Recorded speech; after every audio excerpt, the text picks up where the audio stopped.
In this lecture, we are going to cover first order circuits, which includes capacitors and inductors. So we have seen capacitors in everywhere in the circuits. They are nonlinear components compared to resistors and other parts. And so why we use it and how they are being used. Right? So this is a pretty important topic we are going to cover and explain in this series of lectures. So let's take a look at the capacitors first. First, definitions. You need to know what are charges and what are currents. Okay, if I have a piece of metal and there are many charges, like positive charges, for example, all these charges, and if there's a voltage is pushing these charges flow through the piece of metal, then there will be an electrical current in the metal. Okay, and the definition of the current is actually the amount of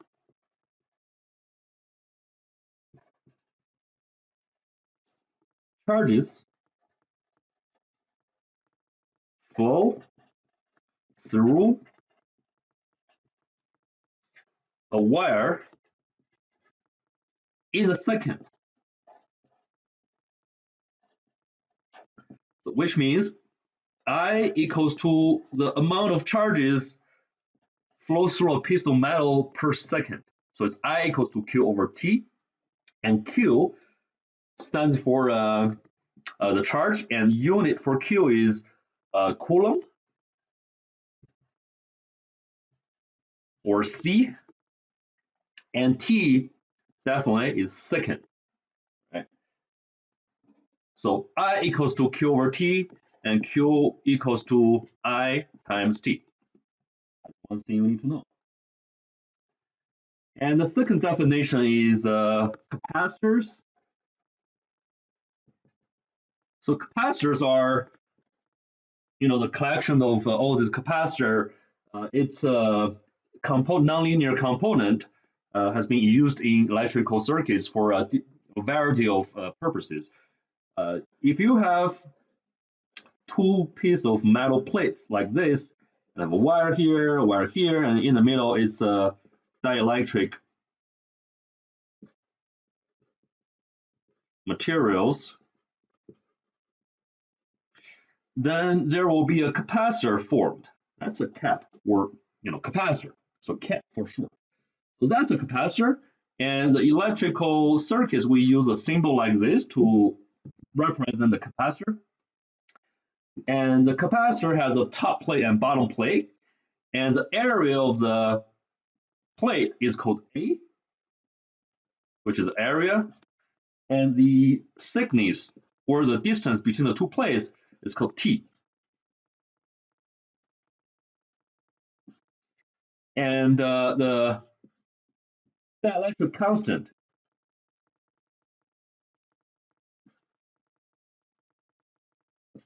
is called epsilon.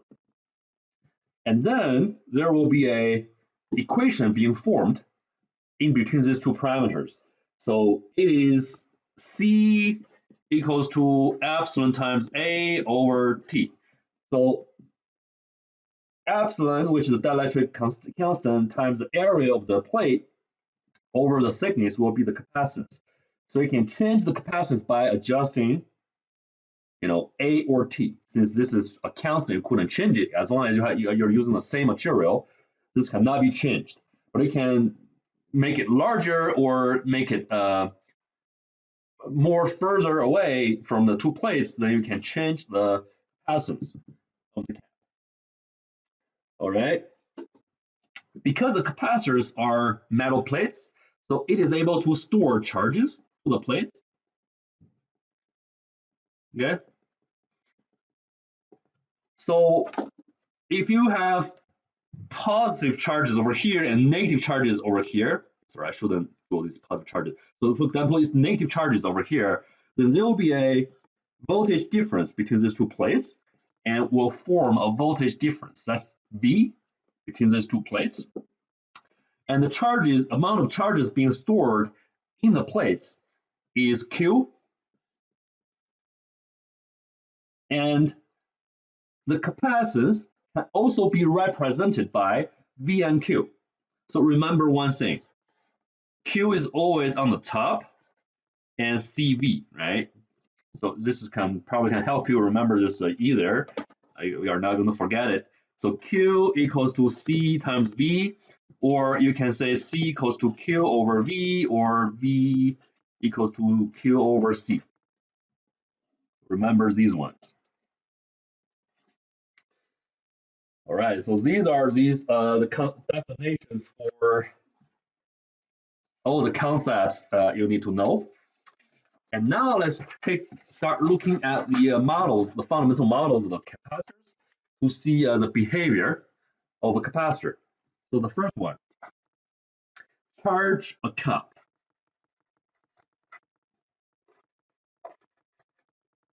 Using a constant DC current.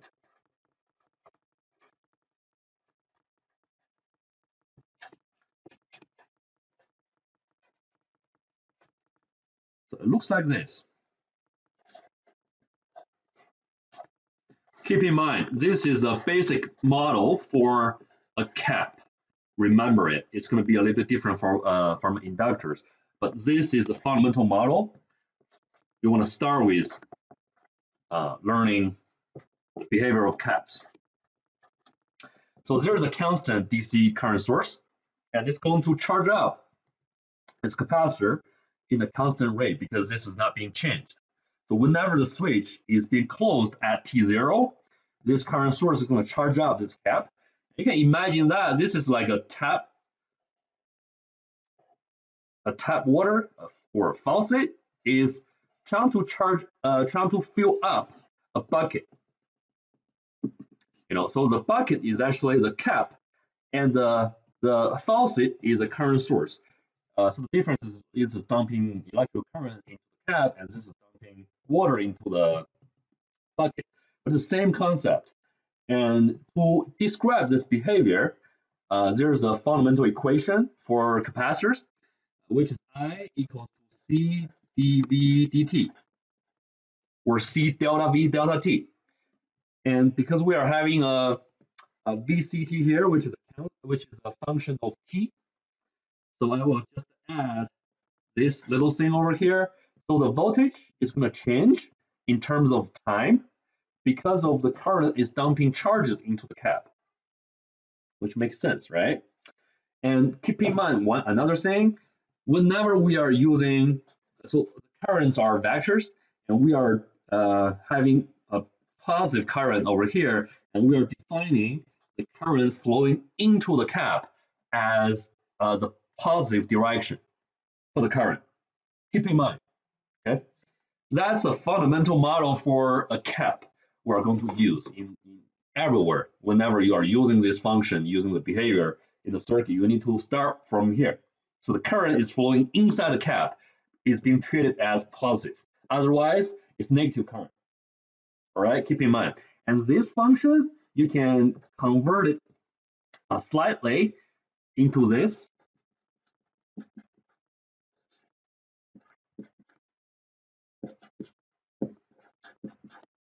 All right, it's the same, but the different form. And if you draw a diagram of time and the VCT, that's the voltage, which is this guy. And because I is a constant, so this is actually linear, like this. And the slope here will be dV, and here's dt. All right, so it's dV over dt. Okay, that's what you need to know over here. And one more thing, because this is IT, right? So this is I being integrated over 0 to t. This is actually IT. So IT is also QT, right? Because we just talked about the definition for currents. IT is Q.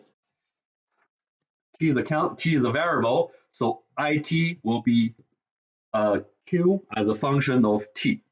So here is 1 over C. So this is actually QT over C. Remember, we just come back here again. Q over C will be V. Q over C will be V. All right, that's everything for the definition of caps. Important. Okay. Now let's take a look at the behaviors of the cap. So we're starting, playing around with those switches and power sources and see how the capacitor is gonna respond to these kind of stimulations. So first, discharge a cap through a resistor.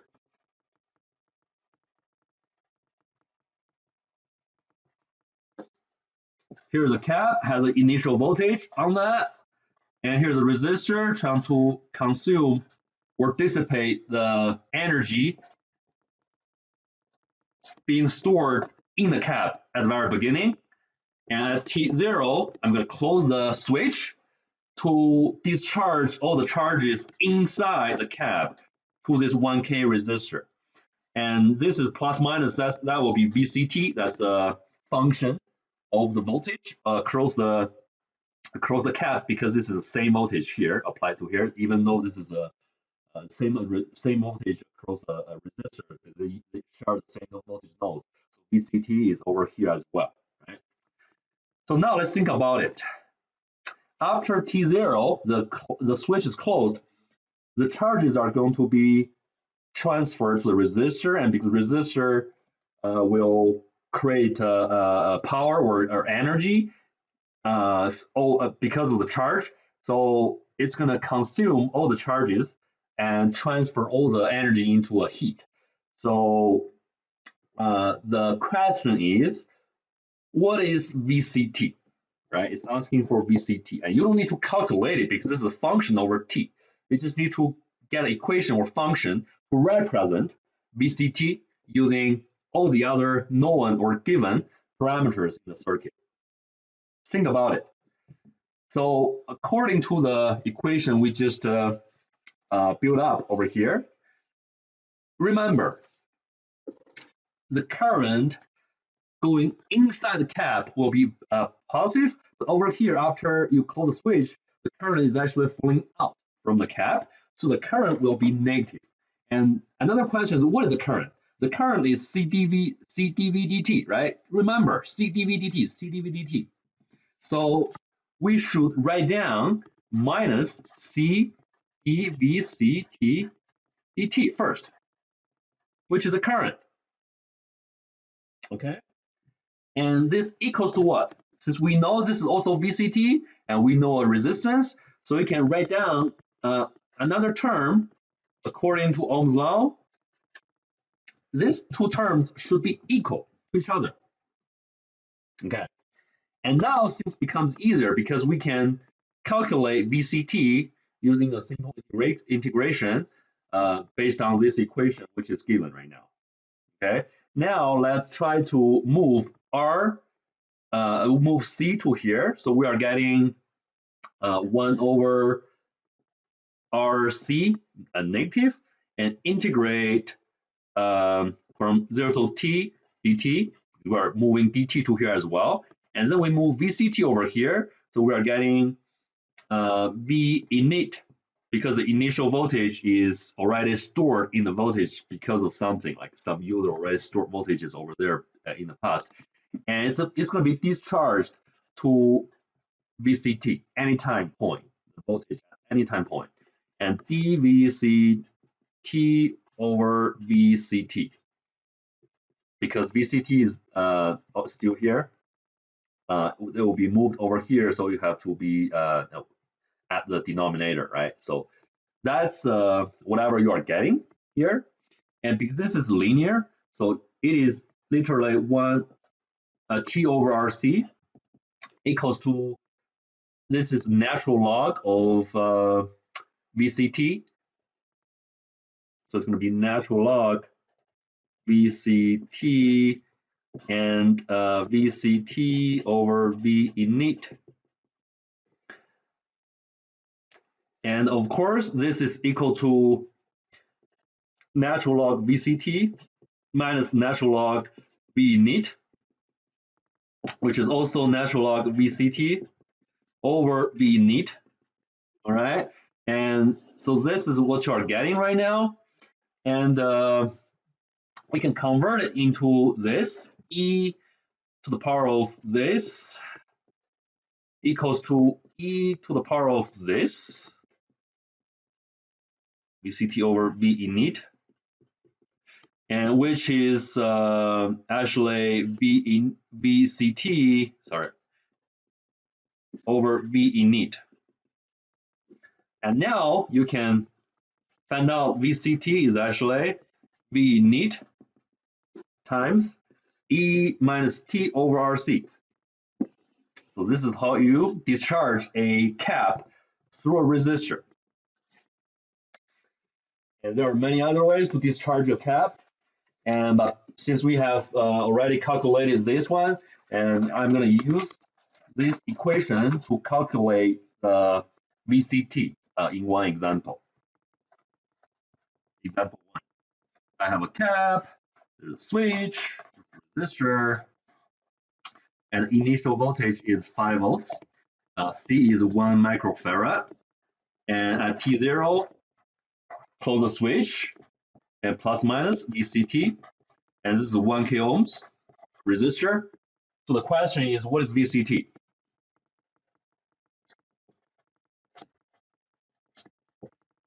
So based on this equation, we know that V init is 5 volts. So VCT is actually 5 volts times E times minus T over RC, right? So what is RC? 1 microfarad times 1 k ohms, which is 1 milli. Is that 1 milli? Yes, 1 milli. I mean, RC's unit is actually seconds, so it's 1 milliseconds. Keep in mind, that's a time constant. And now, so VCT equals to 5 times E minus T over 1,000 second, but 1 over 1,000 second, right? So this is actually 5 times 1 minus 1,000 T. And the unit will be V. So that's the final result for this question. Now, let's look at another way, a different way to discharge the cap. So we are going to discharge the cap, use a constant current source. See how that works. The cap, switch, the current source, and this is C equals to 0.2 microfarad, and initial voltage 1.5 volts at T0, I close the switch, and this is 1 milliamps current source. So the question is how long it takes to discharge the cap.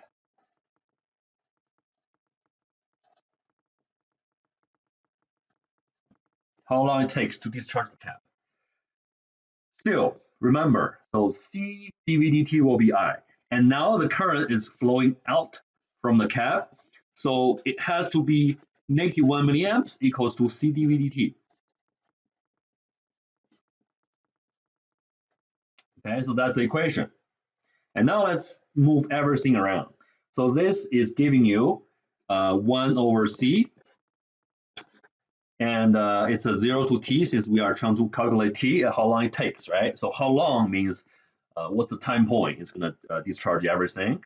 And this is negative sign, so still keep the negative sign over here and integrate the 1 milliamp current over dt, which equals to you integrate from where? Initial voltage is 1.5 volts, and it's a discharge the cap. So eventually you are expecting 0 volts because everything has been discharged.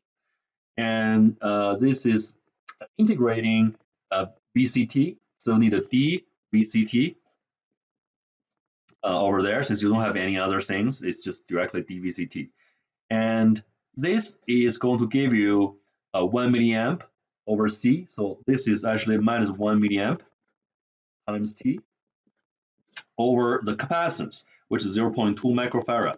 And this equals to 0 minus 1.5 volts, right? So this is giving you 5,000 T. So it's minus 5,000 T equals to minus 1.5 volts. So T is actually, if you calculate it, it's going to be 0.3 milliseconds. Okay, this is how you discharge cap, use a constant current source. Next, charge the cap, use the RC circuit. This has a really broad application.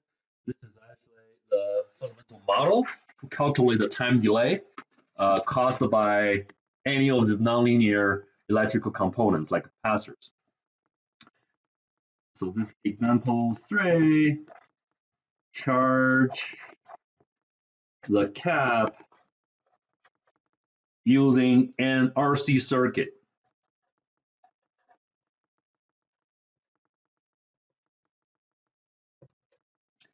So here's the switch, resistor, and cap. So at T0, close the switch. Here's R, that's VI, and that's V out. That's the output voltage over the cap. And there is a IT, of course, because after the switch is closed, the voltage is going to pump current into the cap to charge it up. All right. So the question over here is, what is V out? We are calculating V out. So you probably want to use KVL first. So you have a VI here.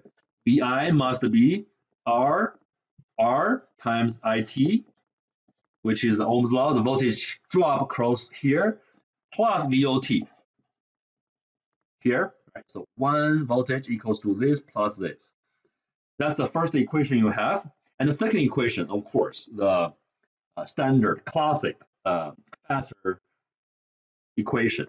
So because the current is flowing inside the cap, so you must have the IDT is positive. So IDT or IT equals to C dVT dt. So these two equations. And now, since IT is something you want to substitute, so plugging this guy to here, so we only have VOT, VLT, and DT. So you can definitely find out a description or a function for VOT in terms of T, right? So let's do it. So VI will be RC dVT. I'm gonna ignore the O since just trying to save time.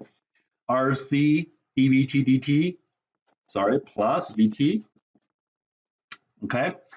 And because we want to integrate the two sides to find out the VT, so we need an integration and we need something to be integrated as well. So we want to move this guy to the other side. So VI minus VT. So we can isolate this part from the dVT. So this equals to RC dVT over dt.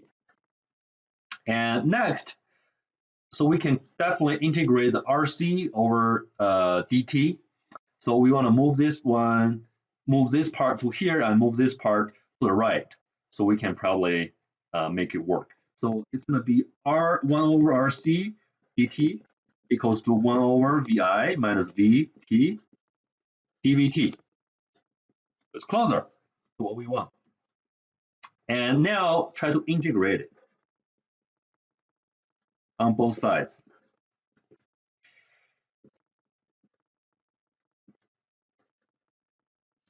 So what are the limits?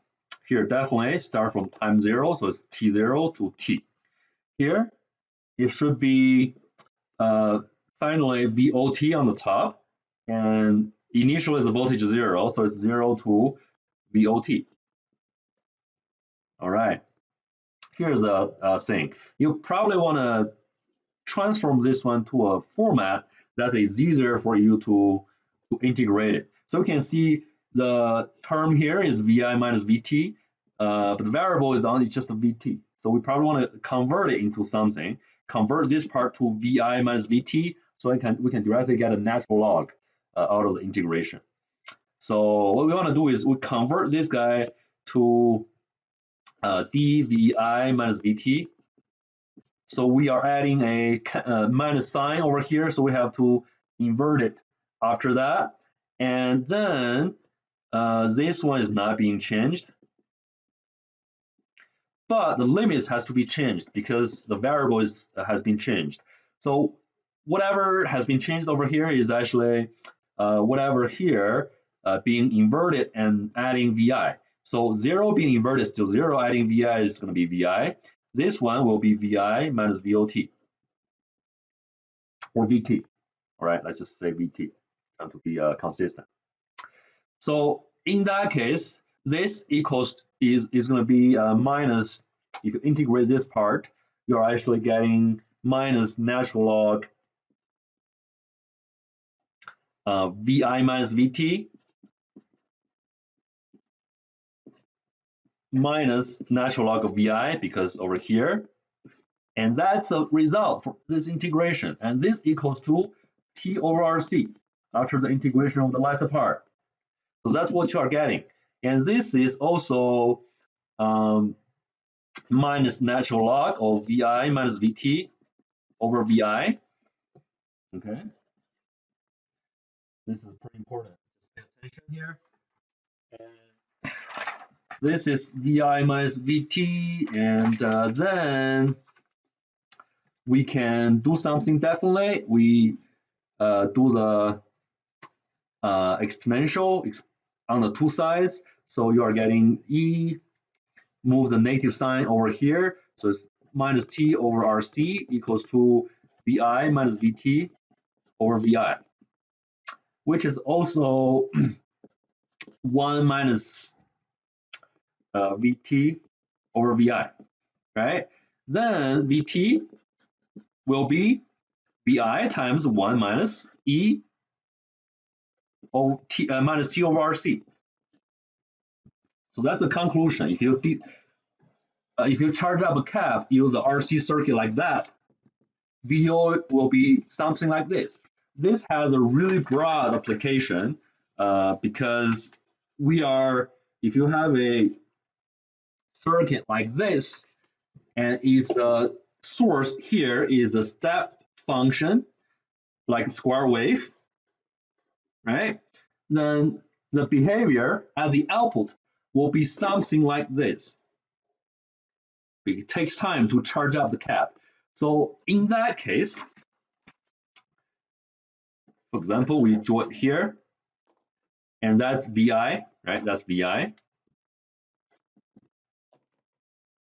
And the output will be something like this.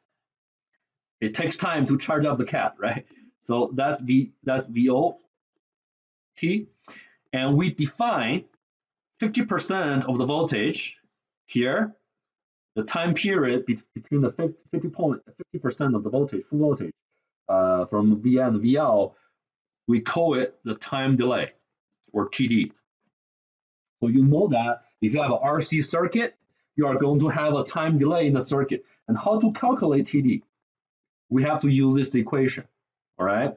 So we define here is 50% of the full voltage, so which means VL at this point is equal to 50% of VI. So according to that, we can write down this, because this is VL right now is 50% of VI equals to VI times 1 minus E minus T over RC. So VI can be cancelled. So we finally get E minus T over RC equals to 0.5. And if you do a calculation here, it's actually, if you do a calculation here, you can find out RC is pretty interesting. Is not RC. So the T, since we are interested in TDs, right? So we are trying to calculate TD. So TD is literally minus 0.7 RC. And very interestingly, this is a constant. As long as you have a specific capacitor and resistor being used over here, they are not being changed, then the time delay, if you have a V in as a square wave, the time delay at output for this circuit will be 0.7 RC. And you can definitely calculate this time delay without doing all these derivations all the time. You can directly use that 0.7 RC to calculate the time delay all the time. Okay, keep in mind, this is very important. All right, so this is everything I'm going to cover for capacitors for now, and you definitely have chances to practice more after this lecture. But I'm gonna do a introduction to the inductor in the next video. So all right, I'm gonna see you in that lecture.